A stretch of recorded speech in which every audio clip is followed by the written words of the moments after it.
So you made your cheese, probably screwed up a bunch of times, and now you have all this byproduct left, your whey. I know you're not dumb, so you didn't throw it away, right?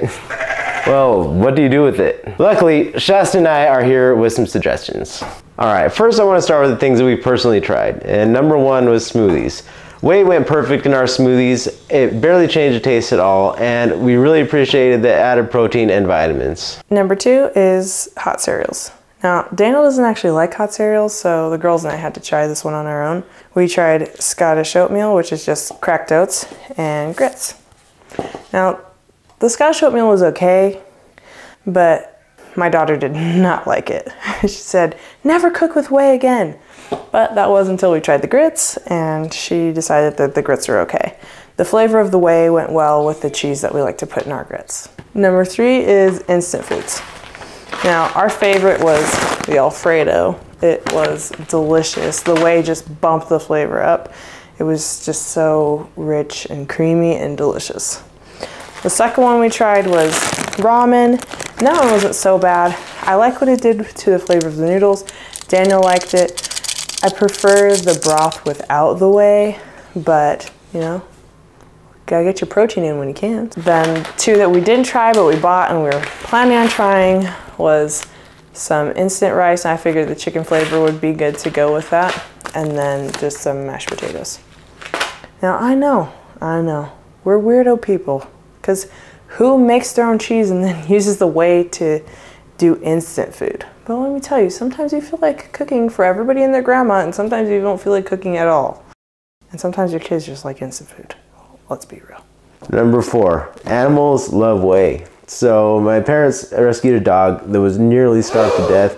And they were really having a hard time getting her to eat. And you know, she would take a bite here and there of her food, but never eat a full meal. I poured a little bit of the whey into a little custard dish for her, and she just like lapped that stuff up and just drank it all right away and licked the bowl after and make sure she hadn't missed any. It's not really recommended to give your dog a bunch of whey, but in this case a little bit helped out. And as far as other animals go, a lot of people online are saying that they're giving their leftover whey to their pigs or their chickens. It's a good way to invest in your future food. Number five, you can use your whey as a replacement for water in bread. I made sourdough today with some of my leftover whey. It's got very mild change in the flavor. Really, you're not really gonna be able to tell the difference. Okay, those are all the uses that we can vouch for. But here are five that we read about and thought were worth sharing. Number six, a 40% concentration of whey mixed with water applied to your plants twice a week can rid them of powdery mildew. Number seven, you can use your whey to amend your soil pH.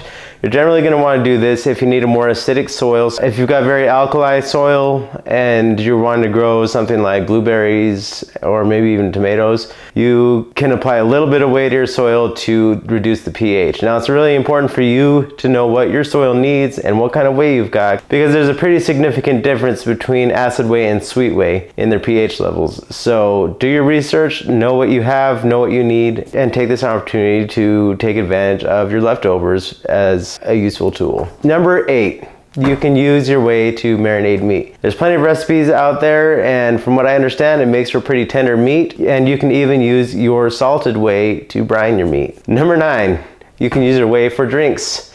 There are some cocktail recipes out there. Some people are even using it for lemonade, and some of you weirdos out there are just drinking it straight. I personally haven't tried my whey straight, but I don't know. Let's see what it tastes like. I know it looks like it's frozen, but there's a tiny bit in the bottom there. I don't know if you can tell. I thawed out just enough to try for you guys.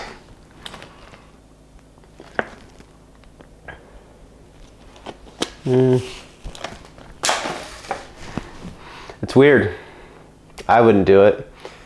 I don't think it makes for like a refreshing drink or anything. But if you do, good on you. That's a great way to not waste it, I guess. Number 10, you can use it to condition your hair. Obviously, I'm an expert in this. I'm not. I got really nothing to say about it other than, you know, they say that it makes your hair softer. Yeah, that's it. All right, now say that you aren't ready to use your stuff right away. Well, this stuff keeps for about 6 months in the fridge, and even longer if you freeze it, as I have done here.